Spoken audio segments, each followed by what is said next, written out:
Ndinoda kuti nyika isiwe vanhu vangu inguva yedu hatingatadzi kubudirira Mwari ari parutivi pedu rambai muchirwa My hitters don't die, the real hitters gon' shine and my people gon' rise. That's my point to it, yeah. I ain't saying But the hell do I not have a deal? I swear this thing is a real dog. I play fan off the cowards so they can't feel. The wife try to console me like it's coming, baby, chill. She don't understand. I'm the only one that's real. I remember the third grade. Them kids, they had waves. I had them BDBs. You know that Zimbabwean grade. So they do shades. And your boy hit the stage, press play, and all the chicks was like, yeah. While boys was moving bricks, I was moving chips. If she gave me calculus, gave her a mouthful of it. Heat rose to this thing, boy, I bet on myself.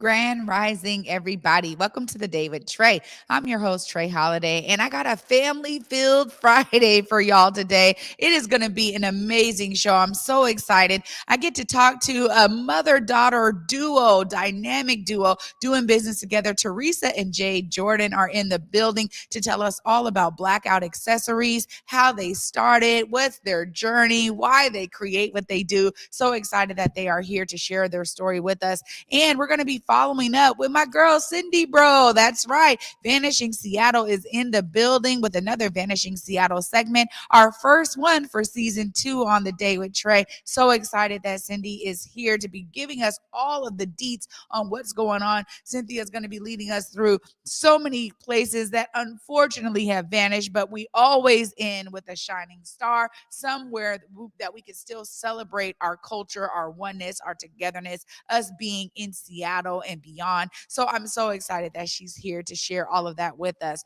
Of course, it's the top of the show though, right? So it's a perfect time to tag and share the stream. That's right, y'all. Tag and share the stream with folks you feel could benefit from a daily dose of dopeness right here on the Day with Trae. If you can't watch us, you can always listen to us anywhere you find your favorite podcast. Just search Converge Media Network and the Day with Trae. Y'all will find me on Google, Spotify, iTunes, SoundCloud, Apple Music. Whatever is your favorite, you name it, we are there. Just search for us and y'all will find us. Shout out to everybody who is doing it. I always love to just say this because y'all have no idea how much it matters here when we're talking about, independent media and community media being, doing this work for the people. It means that we need y'all to do that work with us. You are along the ride for us. So thank you so much for sharing the stream, for sharing the podcast. We appreciate it. Well, I'm excited because I'm going to get right into this family-filled Friday here with mother-daughter dynamic duo Teresa and Jade Jordan. Hi, y'all. Oh, and welcome. I had the pleasure of seeing y'all out at an event, and I happened to cop this amazing All of Us versus Racism sweatshirt here. That is y'all's amazing work, but I want to hear about the beginning. Tell us a bit about what started Blackout Accessories and what got you guys to saying we can do this together as a mother-daughter team. I'll go first. First of all, I just need to say thank you so much for having us on this show. And we want to present you something really quick before we start. We have some of our customized products for you. And what we're wearing today. So just to say thank you for all that you do for the community. It's our Support Black Education. Yes, which is amazing. Yes. And I love green. Yay. Yeah. So hopefully, and then there's also some earrings in there as well. They came with it. Yes, we want to bless you. Oh. We know that you have locks, so we have some earrings in there just for celebrating your hair and all thing blackness. I love it. Thank y'all so much. Yeah. This for me. This is these are things I would buy from y'all. So I just appreciate this because y'all understand the aesthetic. Thank you. Y'all. And thank you for being in existence. This so platform is really here to uplift stories like yours. So I'm so glad y'all could be here today. Thank you. Tell us the beginning. So interesting. We started September 2020 in the pandemic. I will first of all have to give all praises and appreciation to her dad, my husband, who really was the spearhead to say, hey, you know what? We have this time. You've always wanted to do a business. I'll give you the seed money to just sort of start this thing. Let's do it. And I was like, I cannot do this without bringing my daughter along on the journey. And I asked her, like, hey, this would be a really great mother and daughter business. And here is the interesting thing. We started with just accessories, right? Like we just wanted to do these beautiful Black expression sayings.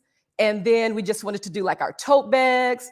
But what happened with the unfortunate situation of our George Floyd, when that happened, our business pivoted. Like, right, All of Us versus Racism, which is the hoodie you have on, we had to really make a pivot. There was no way that I could not add a social justice component to our merchandise. So that's kind of a little bit why you see a myriad of things on our website, is because we got inspired. I'm like, we got to do something to pay homage to that devastation that happened to that brother, but also continue to bring awareness to the racism in our country. Yeah, definitely. And we have a lot of experience sort of being together anyways. We've always had a tight relationship just as a mother and daughter. So going into business together, it wasn't like something that was like, oh God, this is weird.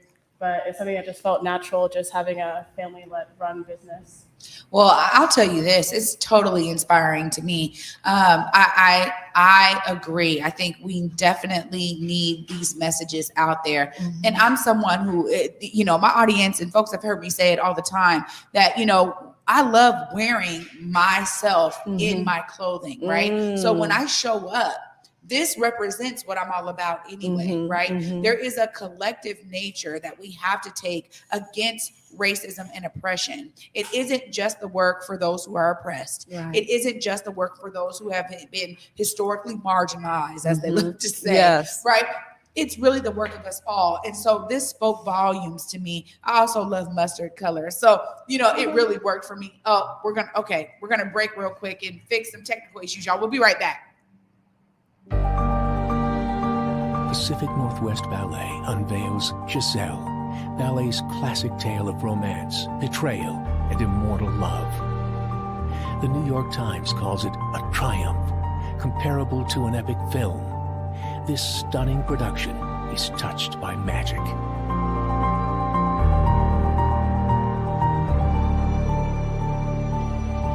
Order tickets now at pnb.org.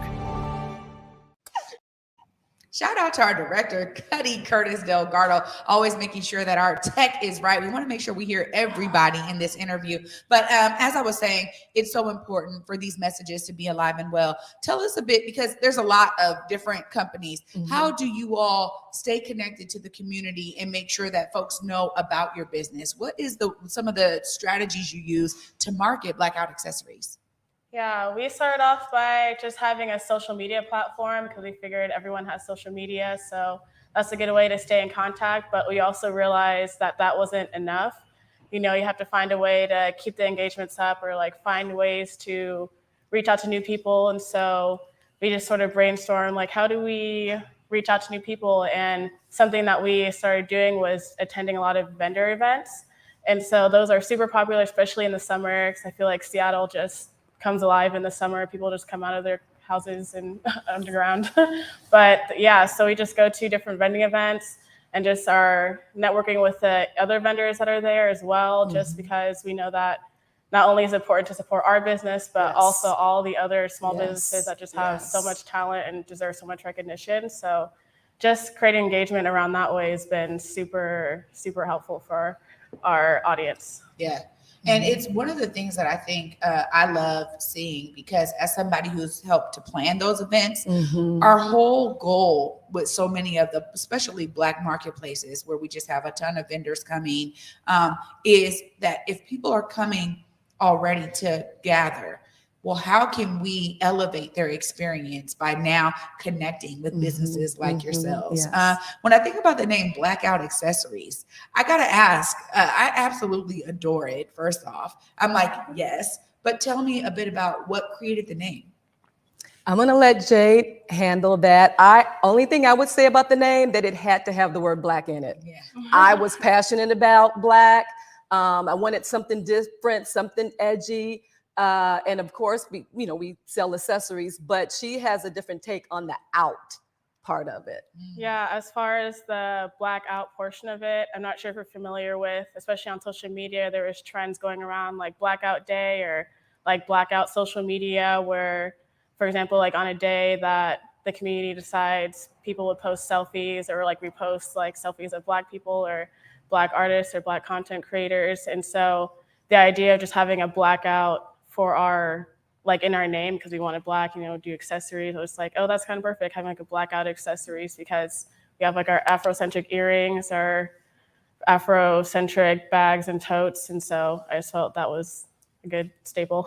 Yeah, no, well, kudos to you, because you actually hit on a trend that you guys were able to then benefit from. And it's so important that the name really match what you're offering. And I think that that's great. I love hearing this story of your husband and your dad, like really like saying, look, now is the time. We know so many businesses started during the COVID era because after George Floyd and then COVID, there was a lot of transition for so many people, and y'all experienced that. But so I love hearing that, he said, look, now is the time, but it also really sparked a lot of great like community gatherings and events. And when you think about the ways that you guys have been able to build relationships with other vendors and customers, tell us a bit about how that's been really working for you all in terms of, the response that people have to your products. Yes, I almost can cry right now. The first time I was in the community and saw someone with our Support Black Education hoodie on. Like when you're just randomly going about your day and you see someone in your product, it just gives me chills. It just, we just want to make our little mark, right, in this world and make an impact and to empower like our Black people. So that has been great. We've gotten a lot of feedback from our allies and our white brothers and sisters, even in our Support Black Educations. Like they come and want to wear those for their Black students, right? To just show them that we see you, right? We validate you. So I'm still in awe, right? When I think about like, we just sat down and designed something and people love it. And we are also really, really selective about what we do put out, right? Like we just don't want a whole bunch of sayings. We want our sayings to be really impactful. So if it means that we have this design and the one that you're having, the one that you have on, we have those two, those statements are so powerful, and we want to make sure that we infuse them throughout the community and then get them on the little bodies of our kids in the school system. That's really one of our goals. Yeah, definitely. Just saying that, even for me, because I'm more recent student than my mom is, and so especially growing up in the PNW, so my mom and my parents are from Chicago, and they came here and had me and raised me here. Just being able to see like people having the Support Black Education shirt or sweatshirt on just is really encouraging to me, because growing up, I was usually one of only or one of maybe two like Black students in my class or in my environment, and just feeling like I wasn't as seen or like my learning style wasn't as catered to or just anything along those lines. And so the fact that we're able to put these shirts out and these hoodies out and having people wear them and just be able to say like, hey, like Support Black Education or All of Us versus Racism, like in our classrooms, just really impactful. Well, I mean, y'all showed up today. I love y'all's look. You guys look fantastic. You're really representing your brand well. And I will say that for me, I'm already thinking, oh man, how many Black educators I know and other educators that need this. So, I think about Rainier Valley Leadership Academy, our charter schools, the Washington Charter Association, right? So many really reflect this work. They're doing it on a daily basis. So I'll do my part to try to spread the word. But of course, I got to give you guys an opportunity to also spread the word right here. And before I let you go, education for us at Converge is huge. We talk about it all the time. We talk about how educators are doing innovative strategies and approaches to close the gap. Yes. So thank you for being intentional, as you said, about what you're putting on your clothing, because it does matter. It does. And the message is clear. What you guys are offering is dope, and I love the color scheme. I think you guys are right on point with it. Always feel free to come here when you have new product dropping. Let me know. Yes. I will always work to support y'all. But how Thank can you. others support y'all? Look right there in that camera. Let them know how they connect with Blackout Accessories. Well, they can go to www.blackoutaccessories.com. You can follow us on Instagram at My Blackout Accessories. And you can also send us an email at myblackoutaccessories@gmail.com. Yes, especially if you're interested in partnering with us or being sponsors to mass produce like shirts, especially with Black History Month coming out. Yeah, just email us, reach us out on Instagram, all of the above. Right on. Teresa and Jade, dynamic mother-daughter duo. Thank you both for being here. And I can't thank you enough for the gifts. Look, I'm gonna keep them coming for you. Hey, you will see me in it. You will see me wearing it. Thank y'all so much. Thank you. Oh my goodness. I told you, Family Filled Friday. Well, I get to bring my family up to join me right after this short break. My girl, Cindy Bro, as I call her, y'all know her as Cynthia Brothers from Vanishing Seattle. She is here to tell us all about the spaces that are vanishing, but of course, what we can still support. Stay tuned after this short break. You're watching The Day with Trae. Pacific Northwest Ballet unveils Giselle, ballet's classic tale of romance, betrayal, and immortal love. The New York Times calls it a triumph, comparable to an epic film. This stunning production is touched by magic.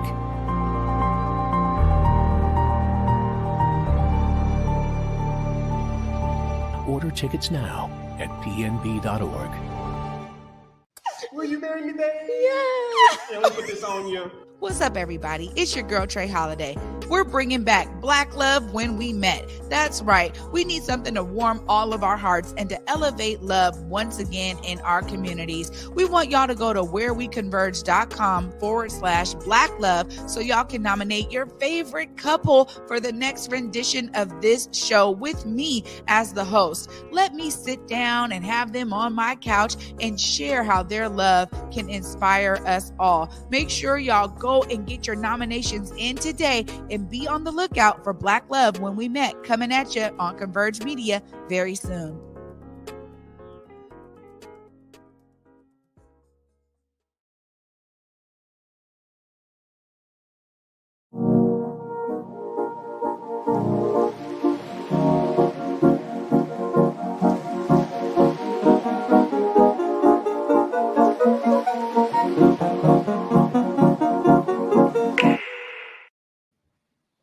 Welcome back. I'm sorry, I'm all into it. I like that music. Welcome back to The Day with Trae for this Family Filled Friday here. Joining me right now is my good sis, Cindy Bro. What up, Cindy Bro? How are you? I'm good. Happy New Year. Yeah. Happy Lunar New Year as well. That's right. Happy Lunar New Year. Happy New Year. All of the good things. It's so great to see you again. It's been a minute. So I know we got time. We need to dive in today.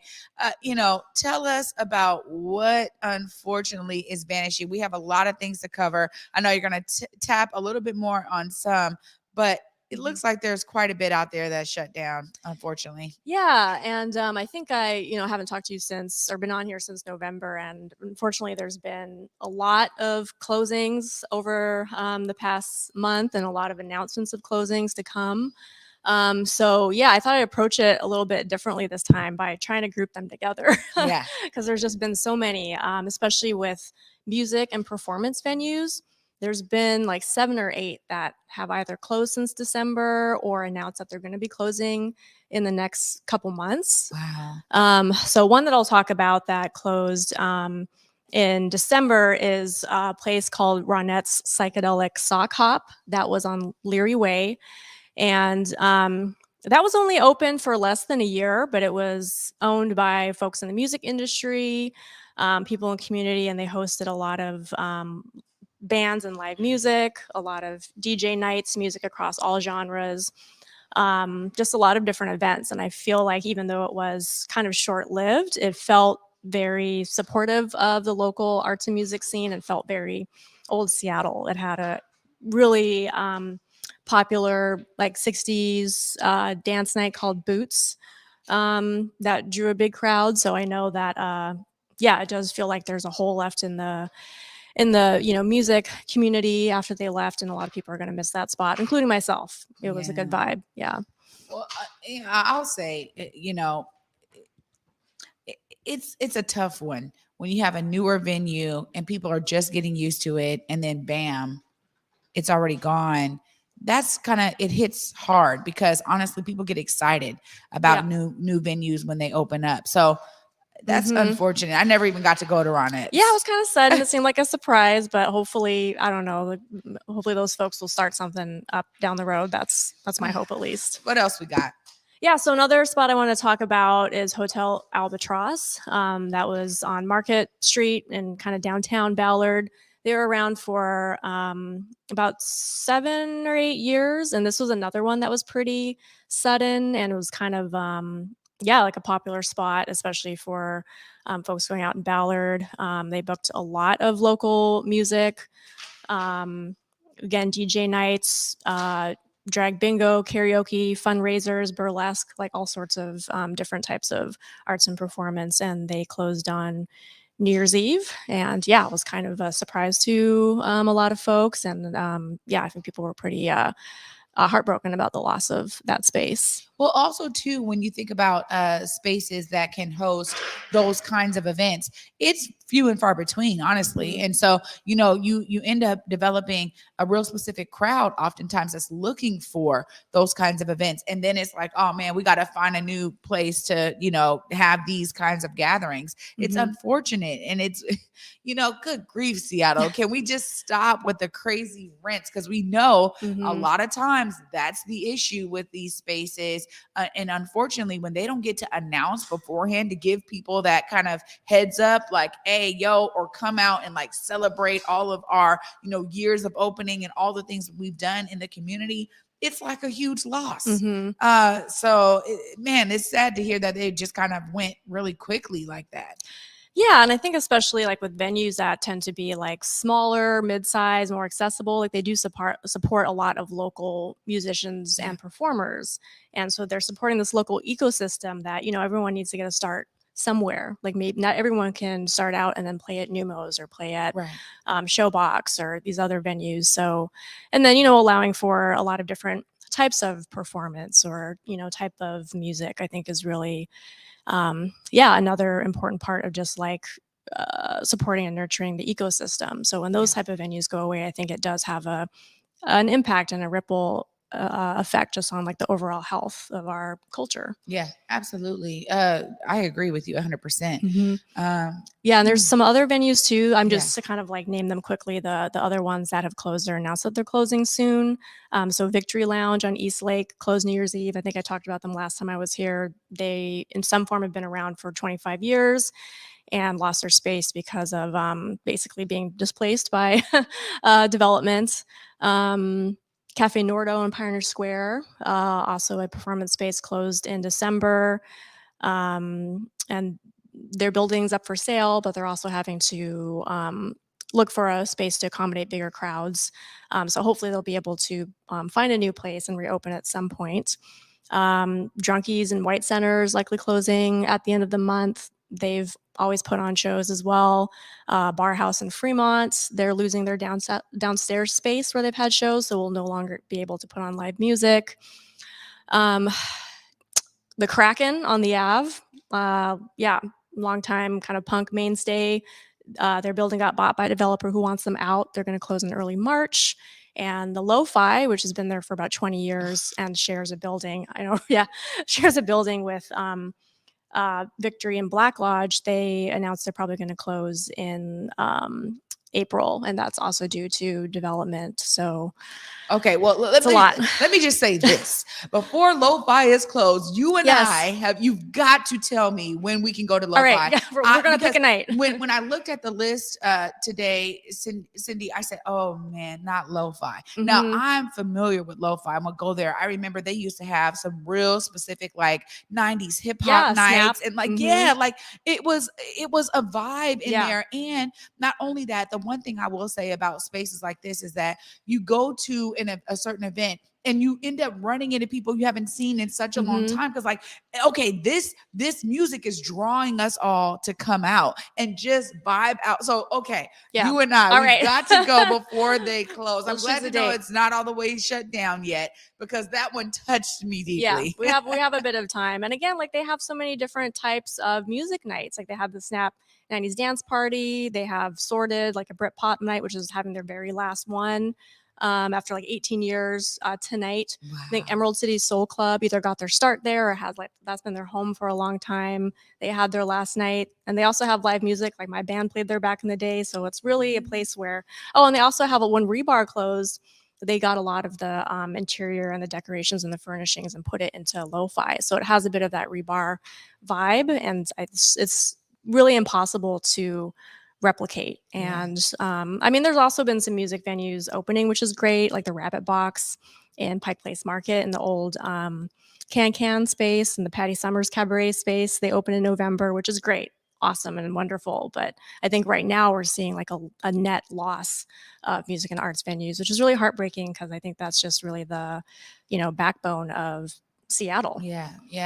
And that kind of takes me to this next segment, Mhm. which for those of us who love pizza, so many millions of us who love pizza, my goodness, a lot of pizza shops have been closing. Tell us about it. Yeah, I mean, this was another, just because there's so many, it made sense to kind of group these together. But yeah, the one I'll focus on is the North Lake Tavern and Pizza House, because that's been around for about 70 years.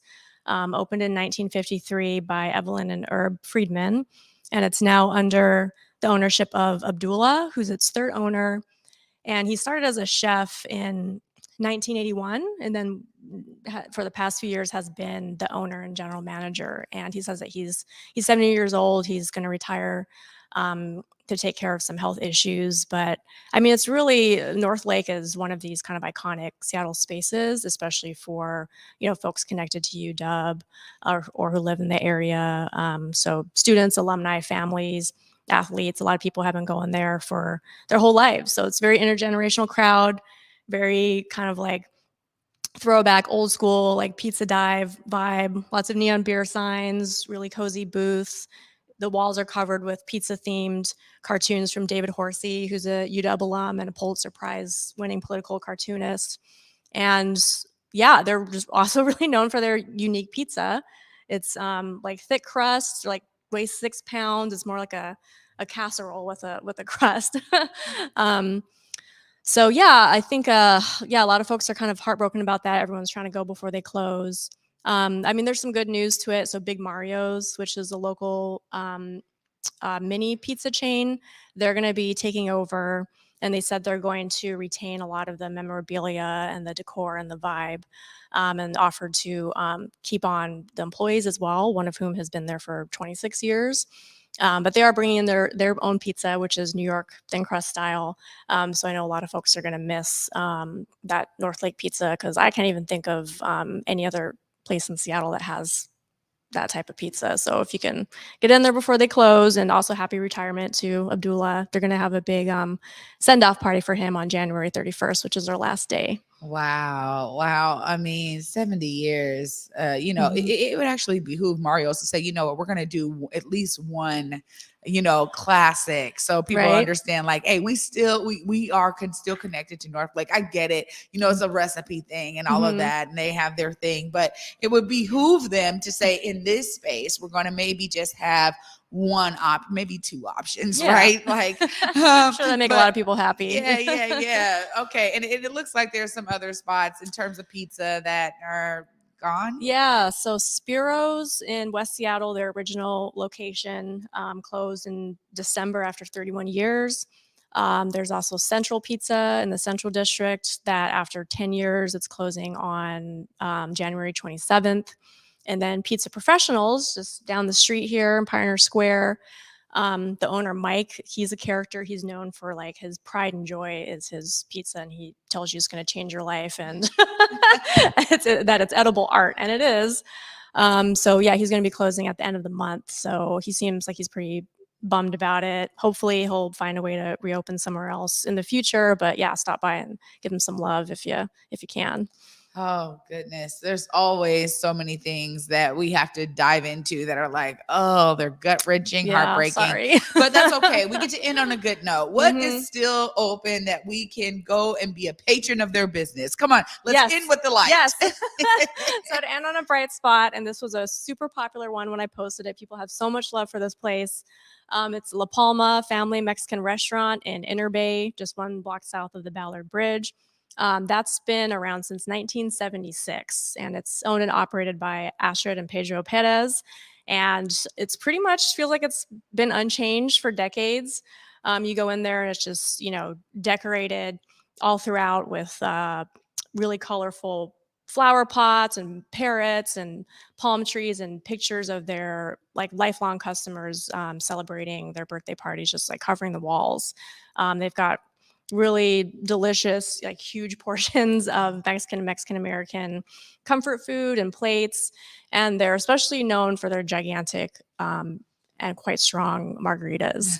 And they're so beloved that they've been immortalized in a song by local band Taco Cat called Meet Me at La Palma, where they sing the praises of these giant, strong margaritas. So maybe that's a place we can go pre-funk before we hit up lo-fi. There we go. Yeah. There we go. Let's get some pre-funk.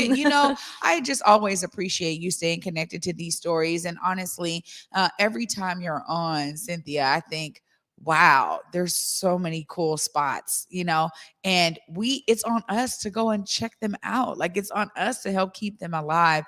So thank you for always keeping your ear to the ground and for guiding us into the light at the end of that tunnel there of all the spaces that are closing. Of course, if folks want to catch up with Vanishing Seattle, look right there. Let them know how they find you and how they stay connected to all the stories you're bringing. Yeah, so folks can find me at Vanishing Seattle on Instagram and Facebook, Vanishing 206 on Twitter, and vanishingseattle.org. And I welcome folks to message me, share their pictures and stories, share their information, because it really is a collaborative effort. I rely on everyone just, being aware of what's going on in their neighborhood and their community. So thank you, Trae, as always, for having me on and for, being so supportive of our collective Seattle community. And looking forward to also, hitting the town with you soon. That's right. We're going to make it happen. La Palma, lo-fi, it's going down. Oh my goodness, you guys, what an amazing episode today on this family-filled Friday. And I said you guys again, and I'm trying to stop myself from saying it because you're all lovely and you're not all guys. Anyway, thank y'all so much for watching. Right after this break, I get to wrap it all up. Stay tuned. You're watching The Day with Trae.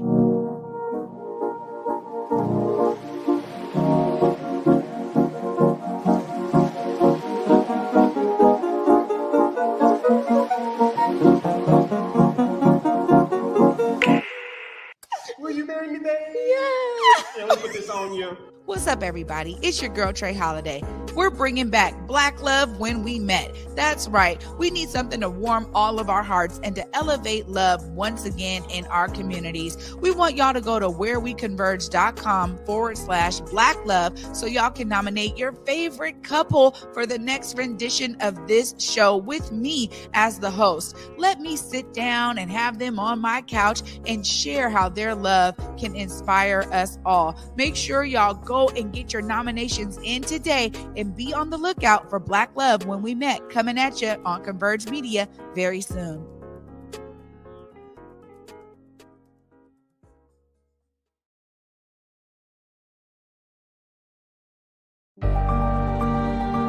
Pacific Northwest Ballet unveils Giselle, ballet's classic tale of romance, betrayal, and immortal love. The New York Times calls it a triumph, comparable to an epic film. This stunning production is touched by magic.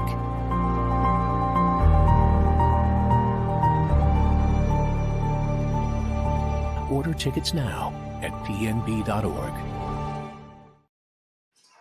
Welcome back, everybody, to The Day with Trae. I'm your host, Trae Holiday, and what a great episode today. I got to give a huge shout out to my guests on this Family Field Friday. We had Teresa and Jade Jordan of Blackout Accessories joining me, and it was so great to hear their story of how, they are sharing their love for each other as mother-daughter duo in the work that they're producing for Blackout Accessories. And shout out to them. Huge thank you for the gift that they gave. I got 2 pairs of earrings, y'all. One of them says, "I love my locks." I love it.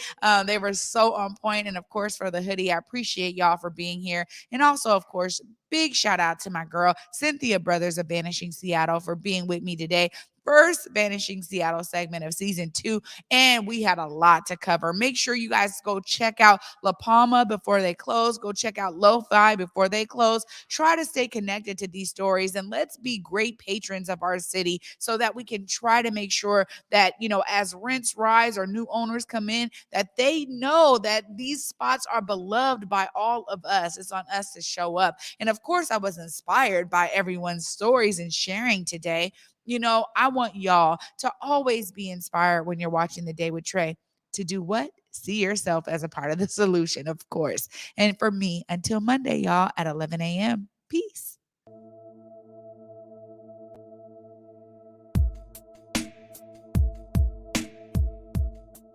Converge Media produces culturally relevant content for Black and urban audiences. Our coverage is raw, transparent, and objective, praised by community leaders, government officials, and residents.